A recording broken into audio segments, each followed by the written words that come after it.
வணக்கம். தமிழக வெற்றிக் கழகம்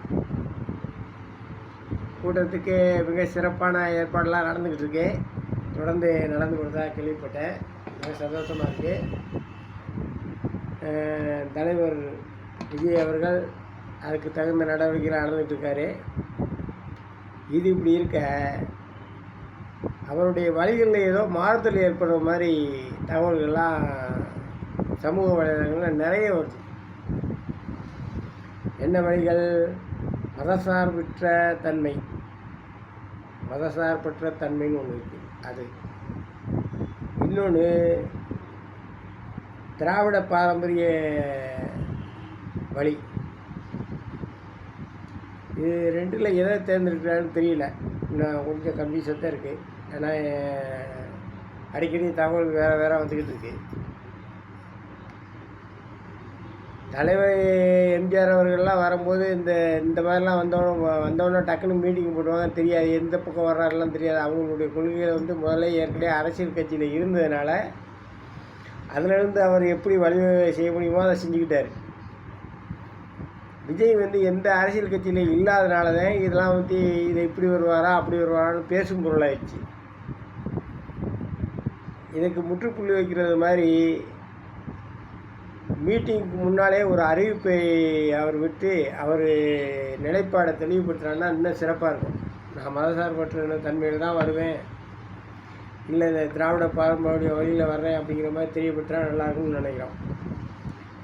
ரசிகர்களும் அதை ரொம்ப விரும்புகிறாங்க. ஏன்னா ரசிகர்கள் மனதில் குழப்பம் இருக்கக்கூடாது. அவர் திமுகவிலேருந்து அதிக இது சேர்றது மாதிரி அப்படிலாம் இந்த பழ கருப்பையா அப்படி, அதாவது வாழைப்பழ கருப்பையான்னு நினைக்கிறேன், பழக்கடை வச்சுருந்தாரா கருப்பையா அவர் போட்டுக்கிட்டு இருக்காரு. அவர் போடுறதெல்லாம் பார்த்தா நம்ம டிஎம்கே கட்சியில் இருக்கவங்களாம் இதில் சேர்றப்ப போகிறார். இதுக்கு வாய்ப்பே இல்லை. திமுகவில் இருக்கவங்க என்றைக்குமே திமுக விட்டு வேறு கட்சிக்கு வரமாட்டாங்க. அப்படி வர்றதா புரட்சியில் ஒரு எம்ஜிஆர் கட்சி ஆரம்பித்தவே அது வந்திருக்கணும், வரல. அந்த லைன் ஒதுக்கிட்டாங்க. எம்ஜிஆர் கட்சி ஆரம்பித்த கூட அப்போதைக்கு அவர் ராஜாஜி அவர்கள் சுதந்திரா கட்சி இல்லை. அவர் மறைவுக்கு இப்போ சுதந்திரா கட்சி இல்லை. காமராஜர் இல்லை, இறந்துட்டார். அதுக்கப்புறமானால அவர் காங்கிரஸ் வழியில் இருக்கவங்க எல்லோரும் அவரை பின்பற்ற மாதிரி இருந்துச்சு. ஏன்னா அவர் முன்கூட்டியே அறிஞர் அண்ணா மேடையில் அமர்ந்திருக்கும் போதே புரட்சி தலைவர் எம்ஜிஆர் என் தலைவர் காமராஜர், என் அண்ணன் அறிஞர் அண்ணன் தான் சொன்னார். அதனால் அவருக்கு டக்குன்னு ஆள் சேர்றதுக்கு வாய்ப்பு இருந்துச்சு. விஜய்க்கு இவர் மதசார்பற்ற தன்மையை கடைப்பிடிச்சாருன்னா நிறைய வாய்ப்புகள் இருக்குது. ஒரு பக்கம் திராவிட பாரம்பரியத்தை கடைப்பிடிக்கலாம், அது ஒன்றும் தப்பு இல்லை. ஏன்னா திராவிட பாரம்பரிய கட்சிகள் ஆளுறதுக்கு வாய்ப்பு இருக்குது. திமுக பிரிஞ்ச கட்சினா திராவிட பாரம்பரியத்தை ஆரம்பித்த ஒரே கட்சி இன்றைக்கி வரைக்கும் ஓரளவுக்கு பரவாயில்லாமல் ஏதாவது ஒன்றுனா வைகோ வாழ்த்தேன். வைகோ அவர் தலைவர் கலைஞர் இருக்கும்போது எதிர்த்து, அதாவது டிஎம்கே ஆட்சியில் இருக்கும்போதே அதிலேருந்து எதிர்த்து நின்று ஒரு கட்சியில் ஒரு தொகுதியில் நின்று ஜெயிச்சு காட்டினார். அந்த அளவுக்கு அவருக்கு ஒரு பேர் இருக்குது. ஒரு டிஎம்கே கட்சியிலேருந்து விலகி நின்று தனியாக தொகுதி ஜெயிச்சு காட்டினது எம்ஜிஆருக்கு அப்புறம் வைகோ அவர்கள் தான். அதனால் திராவிட பாரம்பரியம் போகிறது அவ்வளோ எளிதல்ல. விஜய் பெரியாருக்கு மாலை போட்டாருனாங்க, அறிஞர் அண்ணாவுக்கு வாழ்த்து சொல்லியிருக்காரு. விநாயகர் சதுர்த்திக்கு வாழ்த்துக்கள் தெரிவிக்கவில்லை என்பது ஒரு முக்கிய கோரிக்கையாக இருக்குது. இப்போ இந்து மக்களுடைய எதிர்பார்க்குறது மாதிரி இருக்குது. அப்படிலாம் அவரை முதல்ல பிரிக்க வேணாம். அவர் வளரும் தலைவர், அதனால் அவர் கொஞ்சம் விட்டு வைங்க ஃப்ரீயாக. ஆனால் அவருடைய இந்த கூட்ட அறிக்கை தேர்தல் இந்த மீட்டிங் போடுற 27ஆம் தேதிக்கு முன்னால் ஒரு அறிவிப்பு விட்டு அவருடைய நிலைப்பாடை தெளிவுபடுத்தினா மேக்சிமம் ஒரு 5 லட்சம் பேராவது கூட்டத்துக்கு வருவாங்க. 5 லட்சம் பேர் வர்றதுக்கு வாய்ப்பு இருக்குது. அது போடுறாங்க 30 லட்சம் அப்படிலாம் போடுறாங்க. அதெல்லாம் சும்மா போடுறது. என் பதிப்புகள்லாம் வந்து நான் நிறைய போட்டுக்கிட்டு இருக்கேன். என்னுடைய பதிப்புகள் வந்துட்டு நான் கரெக்டாக போடுறதுனால எனக்கு வந்து போகாது. ஒருத்தரை வந்து புகழ்ந்து பேசணும், புகழ்த்தி பேசுகிறது வந்து ஒரு உயர்வு இல்லை. வளர்ச்சிக்கான இது புகழ்ந்து பேசுகிறது மட்டும் இல்லை. என்ன குறை இருந்தாலும் அதை சொல்லி அதை சரி பண்ணி கொண்டு வந்தால் தான் புகழுக்கு போக முடியும். எடுத்தவொடனே என்னை புகழ்ந்து பேசுகிறதே நான் பார்ப்பேங்கிற மாதிரி இருக்க தாவேக நிர்வாகிகள் கூட என்னுடைய பதிப்பை பார்க்க வேணாம். ஏன்னா நான் ரெண்டையுமே சொல்லுவேன். தப்பு இருந்தாலும் சொல்லுவேன், கரெக்டாக இருந்தாலும் கரெக்டாக இருக்குன்னு சொல்லுவேன். அதனால் இந்த நிலைப்பாடு வந்துட்டு திமுகவுக்கு ஆதரவாக போயிடும். ஏன்னா திமுக கட்சியிலேருந்து போகிறதா பல கருப்பியாக சொல்லிக்கிட்டு இருக்காரு. ஆனால் இங்கே உண்மையிலே நிலை என்னென்னா, அதிமுகவுக்கு எடப்பாடி பழனிசாமி எதுவும் வந்து கருத்து நிலையாக தெரிவிக்க மாட்டேங்கிறாரு.